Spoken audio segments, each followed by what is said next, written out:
The first thing you should know about my friend Andrew is that he's a good teacher.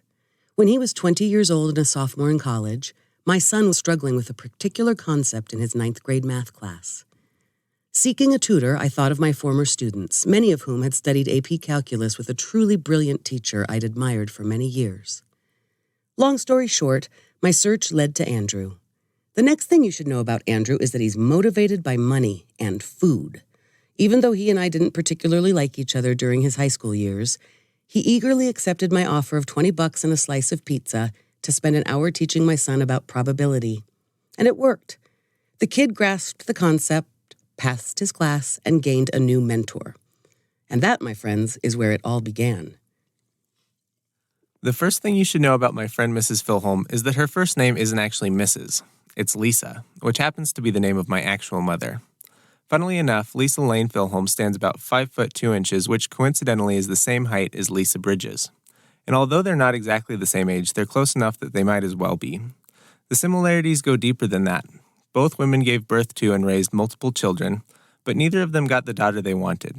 When their sons grew up, the Lisas took jobs at the local university to get a break on tuition.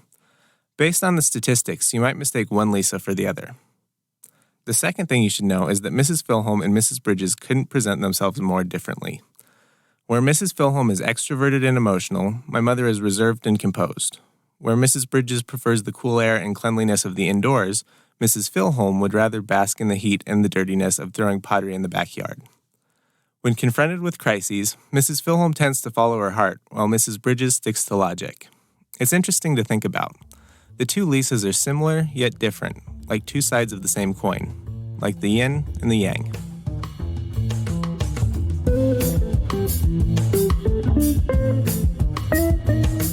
Welcome to Half My Age, a weekly show in which a 25-year-old adult and a 50-year-old child help each other make sense of the world.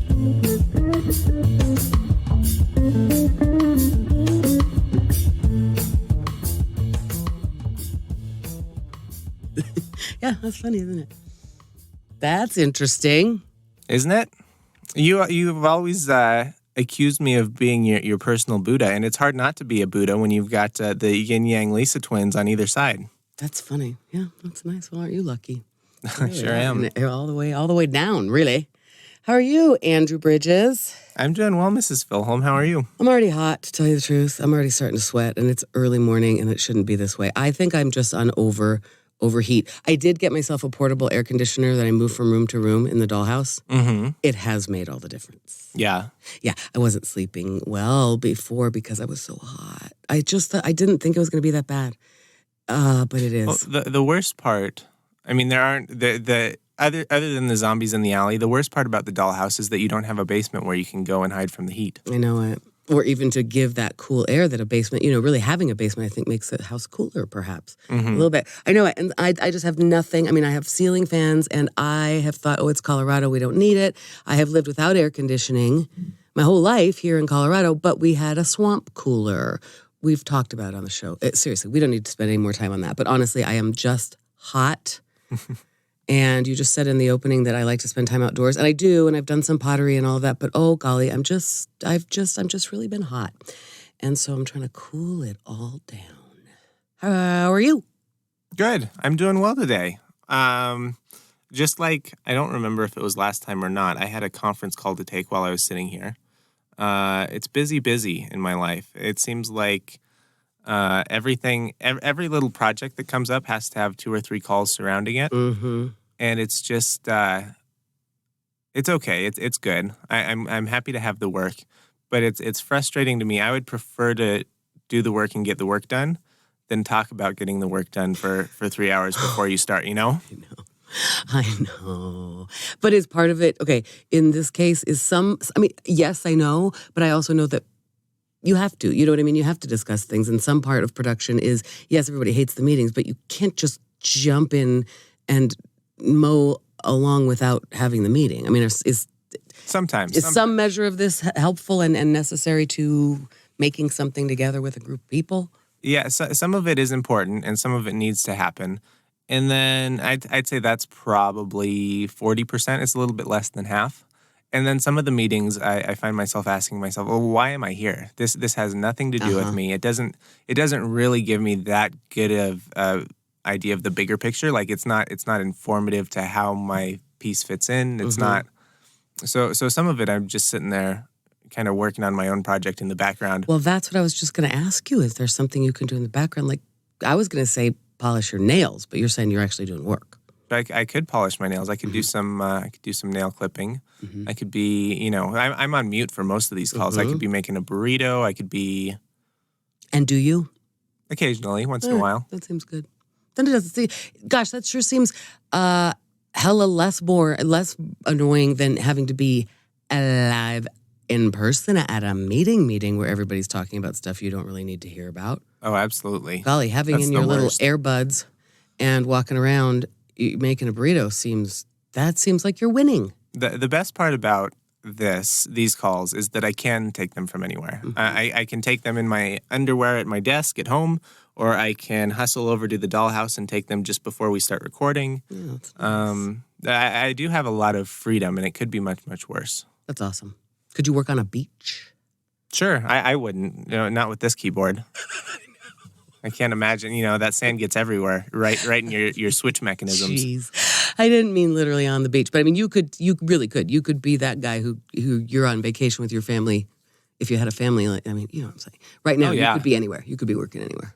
So before for the last 4 years, maybe 2 of the last 4 years, I worked in an office, and the 2 years before that, I was working remote. I was the only employee for this company, and I was working from my couch. I was working from the bar. I was working from the classroom when I was in school. And for that, when I would go on vacation and I didn't really have to report to anyone like Delaney, I would absolutely work on vacation. I'd go set up at a brewery for a few hours and crank some work out. And that really is a good situation. That's something special. I saw a picture on Instagram, and it said, I'm too busy building a life I don't have to vacation from to go on vacation. And I thought that was interesting. That's an interesting perspective. And more than most people, I have that. I have a life I don't really have to vacation from, because if I need to take off a morning, I generally can. And it sounds like you left us with a cliffhanger last episode. You said right at the very end, you just snuck it in. Oh, and by the way, I quit my job. I did. So you've got that same freedom right now. Well, I mean, yeah, there is that freedom. There is not the income, you understand. I have a few little side hustles. I'm not freaking out yet. And little piecemeal work continues to come in just enough right now to kind of make me feel whatever, good about it. Okay. That was me. God, Andrew, I was telling you right before we started recording today, why I obsess about this, especially when I listen to our sound. Why? I want a pure episode. I want a whole episode with no damn buzzing or notifications from any of our devices. And every single time I think I have shut all my stuff down and then something comes through, it can't be that hard. You just said mute everything. I did. I put it on vibrate. But, so here's the thing. When we edit this, we can actually, we can just cut out my side of the conversation for that 2 seconds. I've been doing that. But when you say we... I mean you. Yeah, that's some nitpicky little, right? That's some nitpicky little clipping stuff out. Also, we need to get you a shock mount because now you are the only culprit. I am golden right over here. That's not true. I actually watched you hit your mic like a couple times last episode. Maybe you hit the bar or something, and it still translates. I know I can't hit that, but I mean just in general, right? I can't. Right, you can't go hitting it, but it's better. And yours, anyway, it doesn't matter. Okay, so there were some notifications. I'm going to move this isolation filter like that, so that we could have less bleed. Okay, I did comedy this week, and the sound guy was there, and let me set a timer. You've got 2 minutes. Go. I have 30 seconds. The sound guy came out, and they were all laughing because he had just adjusted the sound or something.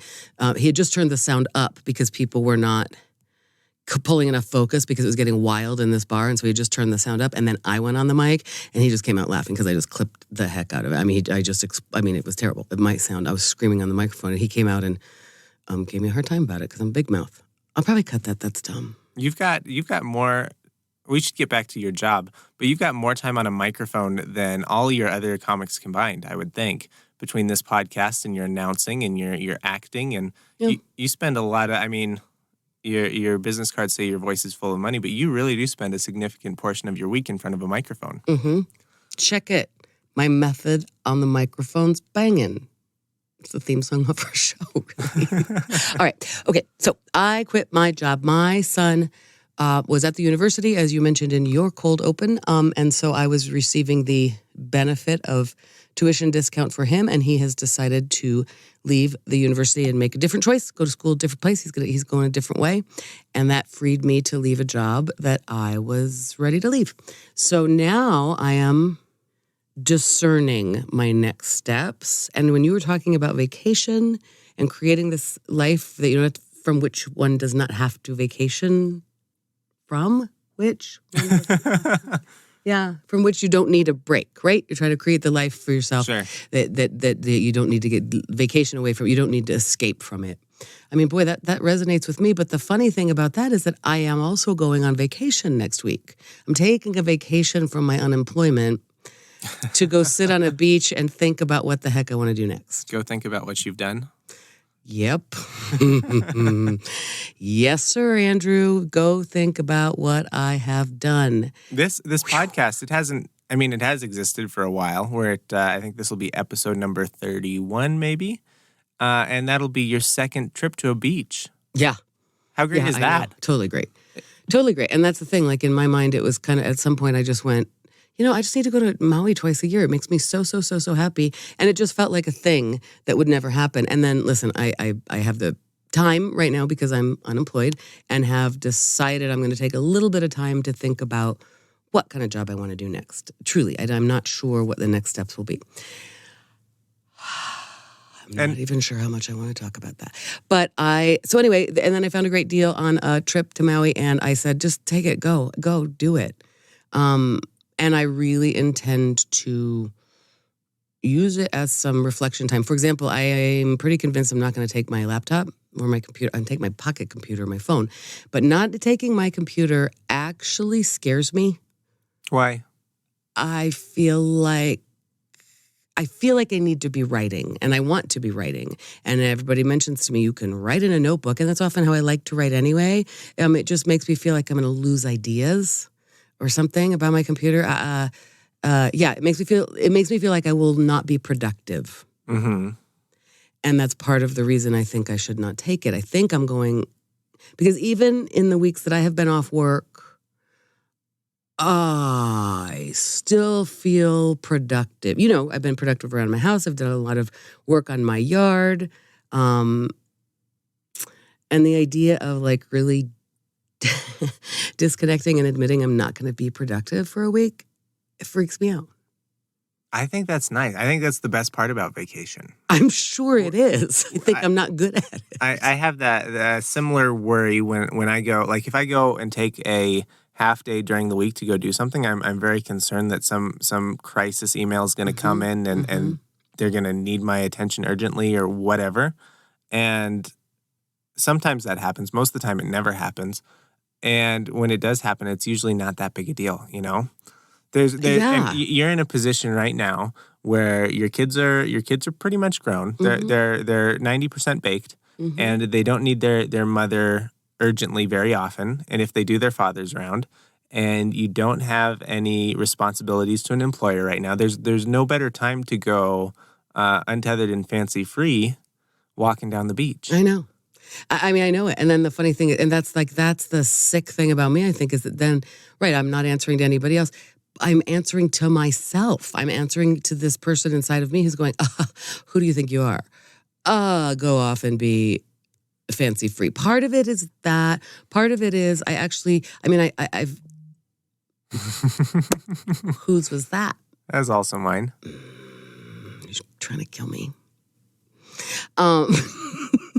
Do you think that the listeners can hear it, or is it just me?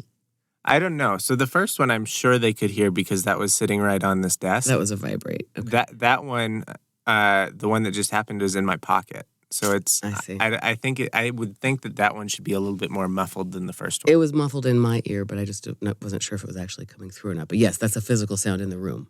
Mm-hmm. Awesome. Okay, what are we talking about? Oh my God. We're talking about walking down the beach fancy-free. Right. So then I sort of tried to keep myself from walking through all of the possible reasons I might need a computer. Okay, so here's an example.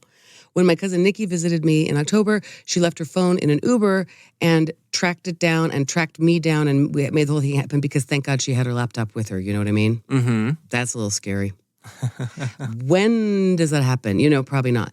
I don't know, man. Or just like going, what if a payment of something screwed up? What if, because I did switch. We talked about it recently. I left behind and then replaced a credit card. And so it's kind of great because anything attached to it, I get a notification and I know what I'm, all the deals, know what I'm paying for. So some of those come through and I go, literally all of this I can do on my phone. Mm-hmm. And that's not really an emergency. If my Beyond Mama Bear website goes down for 5 days, I mean, really, God forbid. That's the funny thing is that I think it's like this weird hook. Well, I think I need to be attached. I think I need to be busy, productive, tethered. Mm-hmm. I don't know exactly why, but there's something when I actually thought about it, there's something that actually scares me about not taking my computer. I went, yeah, you need to not take your computer. That's what this is for, vacation. By the way, when I took my computer last time to Maui, I barely opened it, and I said, next time I shouldn't bring my computer. This is just a waste of space in my bag. Because I get to Maui and I go on vacation brain pretty readily. I'm pretty darn good about it. And that's why I thought I needed to go there. Okay, and speaking of which, I also spoke to a friend of mine who works in HR, and this is something that she's really big into, and she recommended this exact book, What Color is Your Parachute, 2019. Do you know about this book? I may have heard references to it. I have no idea what it's about. Well, it's a practical manual for job hunters and career changers. Huh. Is that right there on the cover? It's a subtitle. What color is your parachute? I meant to look this up. I think that can you look it up? Is your computer open? Yeah. See what year it was originally written, because I feel like it was around in the 80s when I was a kid, when I was in high school. I mean, I feel, and it was the kind of thing I've never read it or done anything like this, but it was just something, it was in the zeitgeist. Like, what color is your parachute? Meaning that's where you go and do some kind of touchy-feely thinking about what job you should do when you grow up. It was originally published in 1970. There you go. And it says it's the #1 best-selling career book of all time. So I'm going to do this, Ish, man, and I am not super psyched about it. But this is my plan. As I started reading this book, I ordered it from Amazon. I started reading it. I don't love it. Why don't you love it? I don't love the way it's written. Yeah. I don't love the way it looks visually. Are there some pearls of wisdom in there? Is the content any good? I think the content's great. And I think I'm going to take it seriously. And the content is, the idea is, and it has been updated, as I said, for 2019, which is interesting because it really has been. It is actually at the very beginning. It's talking about how the job market is different today than it was in 2008. So it's not a 1970s book. The idea, I think, is that you, instead of looking at what jobs are out there, I don't know, I barely started it. Just instead of looking at what jobs are out there to decide what you want to do next, you look in at yourself and go, what is it that I really want to do? Well, I mean, what is it that I want to be when I grow up? How do I make use of all of my best gifts? Which is literally what you and I have been talking about in the past few weeks of the podcast. And my friend Deanna recommended this. I said, is this the exact book? Because I thought maybe she was just like, hey, what color is your parachute? Like, you need to do some digging about who you are. And she said, no, this actual workbook is great. So that's what I'm going to, that's the productive stuff I intend to do on Maui. Mm-hmm. I bet I won't sit and read this whole book. Can you just skip to the chapter that says your parachute is bright pink, just like your glasses, and see what that fortune cookie says? Mm-hmm. That's what I intend to do. No, I really, literally was looking at this last night and today and going, okay, 100% I'm going to skip through all of the explanation of how this all works, right? I'm just going to go to clearly there's a chapter or a few or a section where there's going to be a workbook part, right? I'm just going to skip right to that. And I thought, could you take a second and try to read the book that somebody recommended to you? So I'm trying to read it and I'm trying to do it. So I'm going to be sitting on Maui I'm really not going to be doing much sitting on Maui because I like to go face down in the ocean all day long. You need yourself a waterproof book that you can read in the ocean. You could tape the pages to the inside of your snorkel mask. I wonder if I'm really going to sit down and read a book, which I understand is funny because most people can't wait to do that, like sit on a beach and read a book. What do you do at night in Maui? You're tired. You just go home and go to bed. You lay in bed and read your book is what you do, I would think. I mean, I often go out and look at the ocean at night. There's a little bit of stuff to do. One night, actually, very cool. I'm doing comedy there. I've got an open mic set up, and I've got friends coming. You already used 45 seconds of your comedy. That's right. That's it. That's all I have to say. That's all I have to say about it. Just doing an open mic on Maui because I reached out, and now I have a comedy friend, and I'm doing a show. So I'll be talking on the microphone. Good. We don't want you to fall out of practice while you're away. Daily habits, man.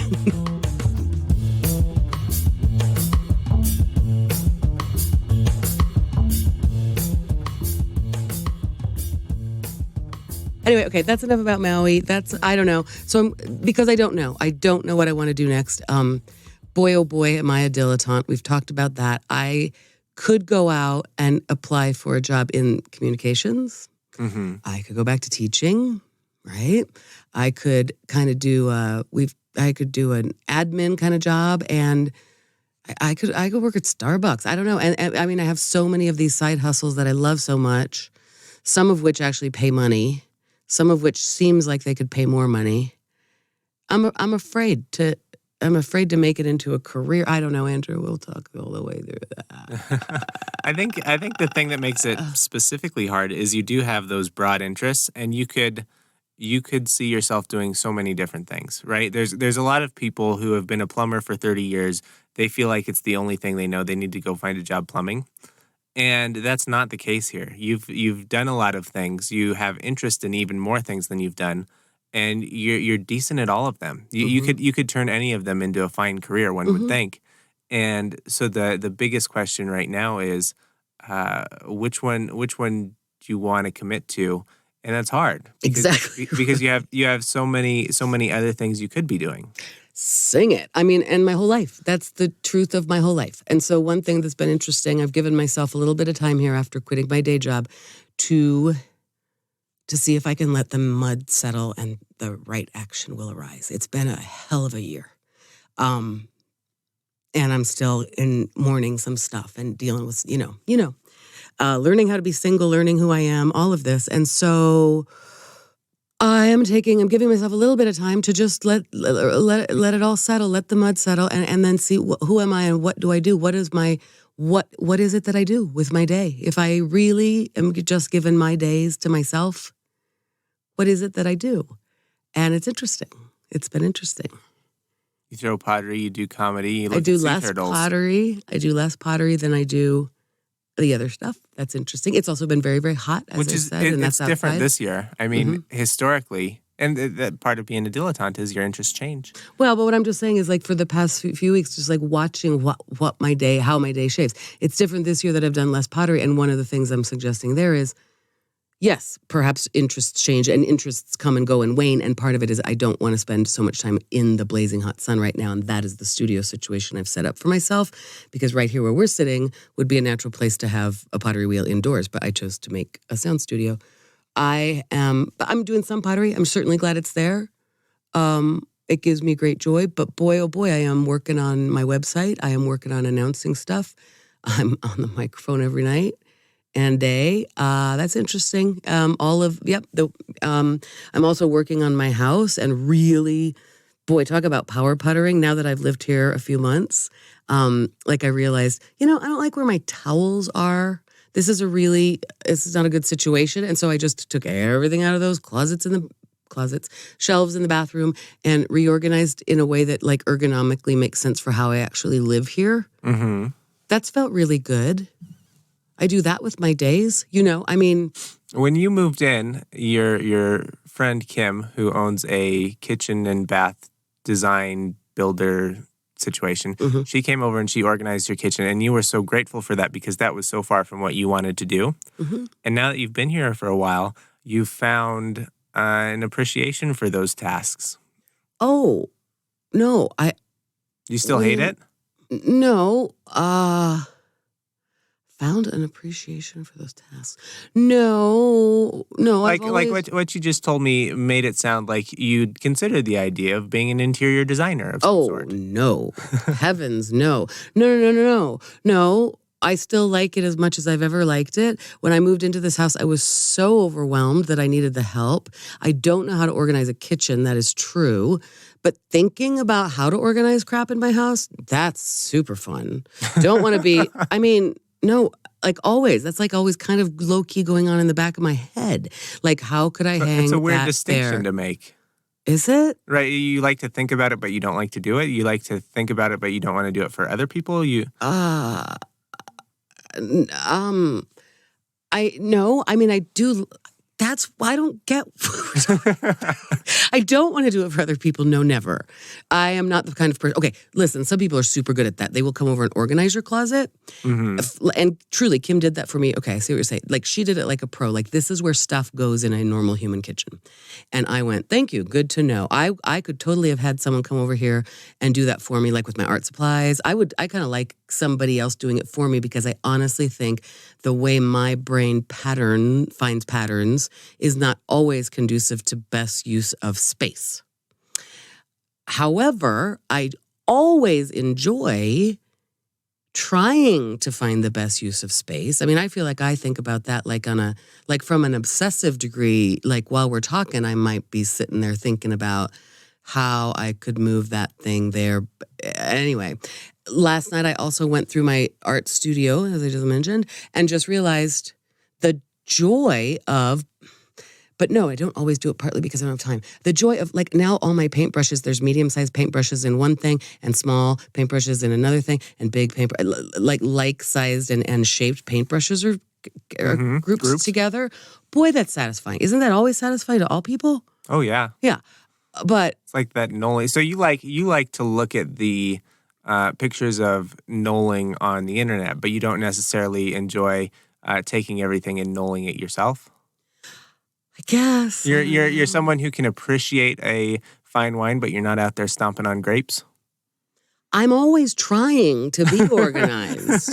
Yes, I can appreciate pictures of knolling. That's beautiful. I feel like this with like my organization, my calendar, my daily schedule. Like, yes, I'm always trying to be organized and that's the ideal. I'm super bad at it because I'm chaos brain, maybe, right? I am a tornado. Okay, I am the kind of person who respects the need for everything in its place and a place for everything. I know that my keys belong in one place, and I should put those keys there every single time, right? I get that. I respect that. I my entire life have worked in every space I've ever lived in to create that environment where, like, here's a shelf where your purse goes, or here is a hook where your key goes. I try and I fail. I lose my stuff all the time. I'm a disaster, as you know. That's why you're Tile's best customer. Yeah, Tile is important to me. And then sometimes it's like, shoot, I turned off my Bluetooth and lost that Tile connection. So now even that little system isn't helping me. Andrew, I respect so much and wish that I were a perfectly organized person who could come home and go, this is where this stuff goes, and take the time. I guess it always feels, I don't know if that's real or not, but it feels like a character flaw and defect that I'm so unorganized, and it feels like it's because I'm rushing. I'm always rushing and doing too much and trying to do too many things, that if I just took the time and care, if I cared for my things, Andrew, if I took some time and care, I would be less of a disaster person. So I'm always trying to be organized and conscious about what I'm doing and put things where they are, but I don't know where my keys are right now. You really do have a different concept or outlook on time than certainly I have, and I think most people have. Yeah, you really are always in a constant state of like time-related agitation, it seems like. Seriously. You're not always late for everything, but you're always acting as if you were. Oh, that's funny. You know? That's funny. Yep, probably. Like, shit, that's when I got here today, I pulled into the garage in the shed, and you were kind of like pacing around with on some sort of mission, but not doing anything apparently. You're kind of just in a fit of agitation. Mm-hmm. And there was like this sense of, I've got to get this done, I've got to get this done, and I've got to get this done. And, I've got to sit down for my 10-minute conference call. There's no pressure on my end. You really do have a kind of artificial sense of urgency, I think. Oh, God, it's probably so true. Okay, good, right. So this is probably why, that's probably what I was trying to get at, why I'm afraid to not bring my computer. Right? It's right. related. You feel guilty if you're not getting 12 things done. Oh, yeah. Oh, golly, yeah. Also, when you came in today, this is funny because the state of agitation that I was in, and you're right, I can now kind of get a picture of it from looking at from the outside. And what I was doing, and knew that I had half an hour to do it because you had a little work call, was trying to get out of my head and body the bad feelings I was having. We were having an emotional day. I'm having an emotional day. A couple of things happen. I'll tell you about one. And it has to do with Alzheimer's disease and my parents. And I'm having a heck of a morning. And what I was actively doing there was pacing to tell myself, you got to stop feeling this way. Get your shit together. You're going to do a podcast with your friend Andrew. Stop feeling overwhelmed by emotions. So that's what I was doing. I was actively coaching myself. You're saying, self, cut that out. I was. And that reads as this like feigned or created self-imposed sense of urgency and work to be done. Isn't that stupid? Okay, I think so. I need to go to the beach and not do that for a little bit. I have been doing a lot of that, probably more than I need to lately. It's a lot to worry about. Let me tell you the phone call that started me feeling like that. May I, please? Please do. Okay, I think it's safe to talk about all of it now because by the time this comes out, everything is going to be in the rearview mirror and it's going to be great. My home security system, which is very important to me, for which I pay a monthly fee, I got a notice that it was beeping at me that the battery was low. Mm-hmm. And then that means that it's not properly connected to power because the battery is charging itself through power. Okay, so anyway, then it tells me to follow some online instructions, and I'm sure doing that. And I've got the face of the panel open, like the robot heart of this thing, where all my buttons, are pressed and everything. And so I don't have access to my camera right now, or my smart doorbell, or anything like this. So the panel is open. And I'm there messing around with it, and then I just noticed that there's the actual power, the connection to the panel, the wire is broken. Mm-hmm. It's actually broken. I can't explain how or why. Maybe I broke it when I opened the panel, but okay. So I just go, I'm going to call customer service because they're going to help me. I just need to be walked through this. I wasn't finding great pictures of it on the internet, so I was just anyway. Long story short, while I'm on the phone with their customer service, I send an alarm signal to the fire department. And then my phone starts ringing while I'm on customer service and I'm trying to get off with her. My phone starts, it doesn't ring, but whatever. Calls start coming in that I can see. Denver Police Department non-emergency number, the security system itself. And then I go over to try to pick up one of the calls to go, yeah, false alarm. And it's tell Filholm. And I go, and I'm shaken and I say, sorry, I didn't mean to call you. I'm just sorry. And he goes, you didn't call me. I got a call. I'm on my way. Are you okay? Because he is still my emergency contact on that one. And so he was on his way because he got a call from Denver Fire and said, we're on our way. Do you know anything? And he couldn't get a hold of me. So he's okay. Then the fire department came. Good Lord, what a perfect storm. Okay. And I am hysterical. I mean, I just are you kidding me? Okay. Ow. So the fire department came and I go out to wave them off. But then I said, actually, could you come in and look at this panel for me? Because this stupid wire. I mean, I'm sorry, but can you just look at it? The guy was so nice. There's a good chance if we don't fix it today, you're going to get called again. Right. So, yeah.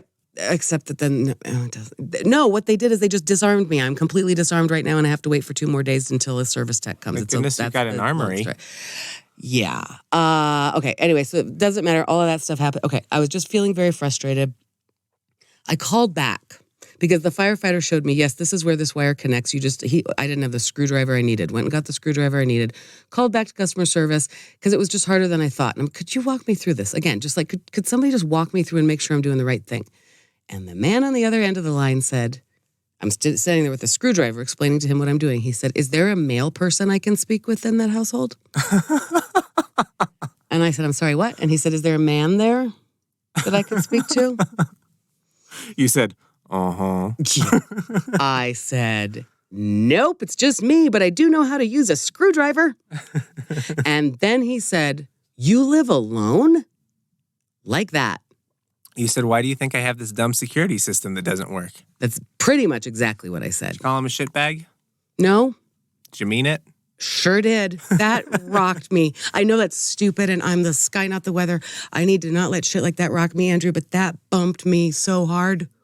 It was so awful. I mean, you can't say that. He's a dick. Obviously, that's nothing to do with me, but it just felt so much like here I am, single and alone and pathetic. And I'd mentioned that air conditioning unit that I got in the house. It's the one that moves from room to room. And last week, I just made the decision, fine, bite the bullet. I have to do this. I got to get it. I can't sleep. So I go there, spend quite a lot of money, Home Depot, and the guy is a jerk. Anyway, they weren't super helpful, but they were helpful enough to get it into my car for me and all of that. And then I went, what am I going to do now? I mean, and I wanted this now. I wanted to be cool right now. Mm-hmm. And I went, I can't lift this box. Shit. How am I going to get this into the house? Well, I did, because I'm awesome.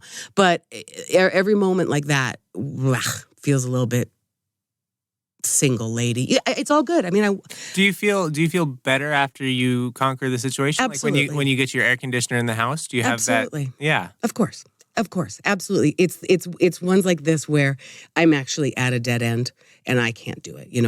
I can't fix this thing right here. And there are a few things like that around the house. And I'm going to use up 5 more seconds of comedy material here of my comedy time because I went from that feeling to the open mic that night. And there's this guy out there who is a lunatic and a comic, but he also does handyman work. And I went, dude, I need a handyman who has invested in me, who will come when I call and who won't harm me in any way, whatever. And I think I got a new handyman. We're going to try it out.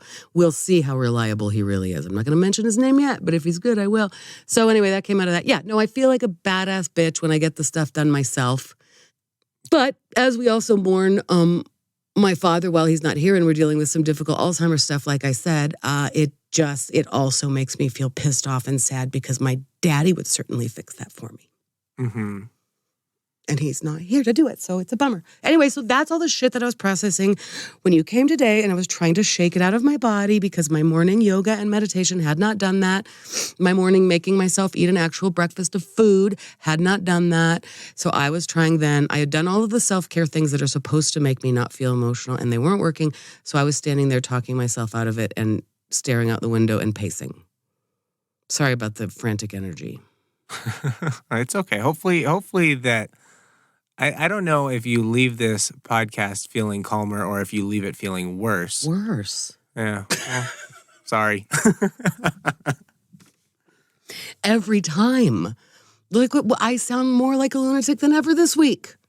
You don't get it out. You don't purge all the lunacy during the podcast and come out feeling great. Andrew, would that it were so. I mean, wouldn't you think this is becoming not even funny, and I don't want to ever hear this again. And I actually had a set the other night that I couldn't watch. So maybe this is the podcast, the episode that will never be released for real, though. But that's my thing. Don't you think? I got to go swim with some turtles because the truth is, no, I will never purge, will I? Ever. I will never finally fully purge all of that in my head at any moment, at any time. But some moments are better than others. And I think if I just get in the habit, I don't know, or just remind myself that I'm constantly purging.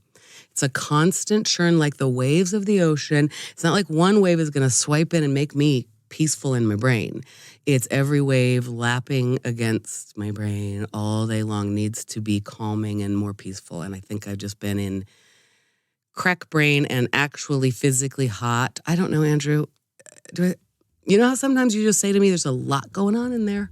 Mm-hmm. It's been like that, huh? Which is not your ally. Your brain, which is not your ally. Mm-hmm.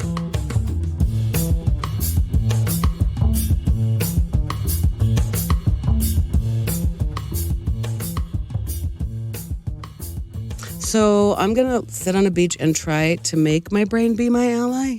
It sounds like this vacation couldn't come at a better Oh my God, right? I'm realizing that now. I didn't know it. It was almost just a whim. It was a whim. It was a whim. I just went, like I said, like I started the show saying, I have said in recent years, I really should go to Maui twice a year. If I went to Maui every 6 months, I bet things would be better. And then I went, why the hell don't I just do that? I literally can right now. But yeah, boy, it ended up coming at a time, everything feels like it's blowing up to the point that I really need this vacation. And I didn't feel like that when I made the trip a couple weeks ago. It felt more like I said, it felt funny, like I'm taking a vacation from my vacation. It's a whim to swim, a swim whim. I hope so. The truth is that I do love swimming around with those turtles and those fish. And we'll spend some time with the sea turtles because we know that there's a lot to be learned from the sea turtle way of life, it's true. There's a lot of aloha in the sea turtle. It's actually so true. You're referring to our friend John Roderick, who spent a lot of time on Maui, talking about that right after I was there this last winter. But dude, it's so true. When you're swimming with turtles, it's like Finding Nemo had it right. The character is that groovy, hey, they're like the surfer dudes, hey, bruh. They're totally like that. Have you swum with turtles? I've never swam with a turtle. They are amazing. They're really like, hey, what are you doing? Hey, you want to hang out for a little bit? That's cool, bro. Hey, I'm going to go down and eat a little. Hey, what's up? They just float. They don't care that you're there. They're so cool. Oh, it really is. I remember a few years ago, I was just saying, Finding Nemo got it exactly right. They are the grooviest dudes down there. Oh, and it's just delightful. And they're huge. It's so fun to see. And the colors of the fish under the ocean. So good. But yeah, I think I also need to make sure to chill the fuck out while I'm there and not go hard the whole time. So I planned my trip completely solo. And then my cousin Kim invited herself in a way that was very respectful. And she said, you can totally say no, but I also have the space and time right now. What do you think? She was born in Hawaii, so has a connection there from childhood, as do I. Did she go on your last Hawaii trip? We took our sons. And so this time we are taking solo trips. We're staying in the same resort, but like completely separate apartments, and plan to spend many of our days probably not together, some days together, really let it be that way. My first instinct, and she gave me full freedom to say that my first instinct was like, no, I like traveling alone. I just need to go alone. My second instinct was, I do go so hard on Maui, it might not suck to have somebody there who knows if I'm alive or dead, that came home from the ocean that day, just to check into for safety and things. So we're doing that. It's also not bad just to have a familiar face, Maybe you see her on this trip, maybe you don't see her on this trip, but if you have an emotional day, it might be nice to have someone familiar around. Kinda. I really liked that solo trip that I did, though, coming back from the East Coast where I didn't. Yeah. And where there was literally no one else to consider what stop I got, what exit I took and where, that's so fun. But we'll have solo time within it. And I also have friends. I have actual friends on the island. Should anything happen to me, I'm going to be okay because I have actual friends on the island, and now I have a new friend on the island in the comedy world. But no, it'll be great. It'll be 100% great, and we'll enjoy each other, and we're at similar places in our life in some ways. So it will be great. But yeah, I guess maybe I needed it more than I thought. Quitting my job it hasn't felt as much like woohoo freedom, yay me, as you might have expected. I think that's standard. I left my job under different circumstances, and it took me. It's month 8, having quit my job, and I'm still not totally settled. Right. Okay. Right, Andrew. And you made kind of a similar choice. Like you took a risk and just went, I'm going to leap. I'm going to trust that this is going to be okay. Obviously, I should have secured another job before leaving my job with benefits. I'm 50 years old. That's what partly what I'm struggling with is this is a little bit crazy to just go, just jump off, partly because I think I'm overwhelmed. I need to do this reassessment. I need to get my shit together so I can go healthy into the next step.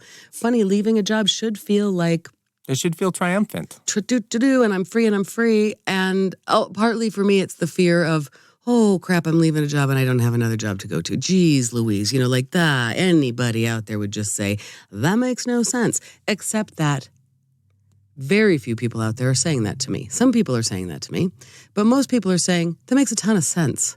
You're going through a lot. You've been through a lot. Maybe you just need some time to breathe and think about it, and the right action will arise by itself, Maybe you need to remain unmoving for a minute. Mm-hmm. And that is true. And it's funny that my version of that, I think that's what I've been doing. And I have been going at a pace that would make most people insane. It doesn't make me feel insane. It's a pace I like. I like doing comedy. I like writing jokes. I like studying. I like working in my yard. I like moving rock. I like doing pottery. Boy, I'm thinking that this week on Maui might just be exactly, as you said, well-timed more than I could have guessed. I think maybe I actually need to seriously do less for a little bit. Now, what do you think about this? Does that mean don't take What Color Is Your Parachute to Maui? Or does that mean do take it and just make yourself sit on a beach and read a book? Or is it don't worry about that because that's sort of like being productive? I would take it, but I wouldn't stress about not getting it done if you don't feel like getting it done. Excellent advice as always, Andrew. My godmother says that I don't even need a therapist. I just need Andrew. Well, my bill's in the mail. I know, but also we need a therapist too. I definitely need a therapist. It's just so much all the time. When you leave earlier this podcast, I asked you if you feel better or worse after recording a podcast, and you said worse. When you leave the therapist, do you feel better or worse? Better. So I guess that's where the breakdown is, huh? Okay. If it were a conversation with you and me, if we were actually just having this conversation in my kitchen, well, it would be cooler in there than it is here, so that'd be good. No, if we were having this conversation in my kitchen, Andrew, I would feel great. I would feel better. I always feel better after a conversation with you. It's the thought that I'm actually putting stuff out there into the world. Vulnerability hangover. I don't know. That's what makes it feel worse. Like, am I really gonna do that? Am I really putting that out there? Ugh. It's fine. I don't regret it. I haven't regretted a minute of the podcast. It's been great. But there is a vulnerability hangover. Because I sound real dumb a lot. That's the character I'm playing on this show, Andrew. It's a little character I'm playing. She's just so dumb. Did you see anything cool on the way to the dollhouse today? Not cool. I saw 2 accidents on the way here. That's not cool. So summertime, we've been recording in the morning to avoid the heat. And today, in order to get here in time to sit down and have my conference call, I left a little bit early. So I was on the road during prime rush hour, and I took I took the back way because I was concerned about the interstate. I didn't want to get stuck in rush hour traffic on the interstate. So I took a back road, and there were 2 accidents. Everyone, I guess it was just that time, there's rush hour when people are going to work, and then there's rush hour when people are looking at being 10 minutes late for work. Oh. And I was in that second rush hour where people are really driving crazy interesting. Sure, I suppose. Trying to get there in time. And there were 2 big crunches. And actually, last night when Delaney and I went to dinner, we saw another accident. So there's been a lot of traffic accidents around me, which is a little concerning because I'm on a motorcycle. Right? It's always a real interesting reminder of how vulnerable you are out there, huh? Mm-hmm. But, nothing cool to speak of. No interesting zombie encounters. It really seems like they sleep in. They probably get up around 9:30 or 10. They don't wear watches. It doesn't matter. On Colfax, it does not matter what time of day or night. Well, I was going to get screamed at. I know. I'm just saying the zombies are there. They're just, their morning pattern seems to involve, maybe they migrate. Of course, they must have walking patterns. They're on a walkabout, so their morning walk, I guess, is Colfax. I'm just saying. No, I'm with you. Yeah. It's a little less crazy. Yesterday, it's so do the right thing, and I've been saying that all summer. I was in a Walgreens on Colfax, pretty close to my house, and there was a guy who got mad about something. And it was literally like, I think he just kept saying it was $2 yesterday. It was $2 yesterday, whatever he was being charged $3 for. Just going off, screaming at the shopkeepers, screaming at anybody who would or wouldn't listen. It was so, oh my God, Radio Raheem. It was unbelievable. And I'm at the back of the store just like, just stay chill, just sit down, please. Hope he doesn't, oh golly. Anyway, that was just like, wow. town, some are in the city. And the poor clerk there, I mean, it really was do the right thing. He's this Asian guy with very, very accented English. And he was saying, I'm sorry for the commotion. And I'm going, young man, I am sorry. You okay? I'm sorry that you deal with that probably 3 times a correct. day. And like, are you okay? Because that felt traumatic. He looked shaken up. It's like, geez, you should go have a little break and, do some self-care. But instead you're apologizing to me for the commotion. Anyway, that was a thing at the dollhouse that was insane in this neighborhood, as always. I forgot what I was going to say. You were probably going to ask me if I thought that we brought the ruckus. Is it time? It could be. I don't feel like there's any ruckus. Nope. I thought today there was a lot of ruckus. Unfortunately, I'm sure all the ruckus will have to be cut out. But... Okay. Yeah. Oh, that kind of ruckus. I mean, yeah, okay. That sucked. That sucked? I thought it was good. You did? I really did. Hey, you got to check your form, though. It's not the second thing you should know about my friend, Miss Filholm. It's the next thing you should know. I'm sorry.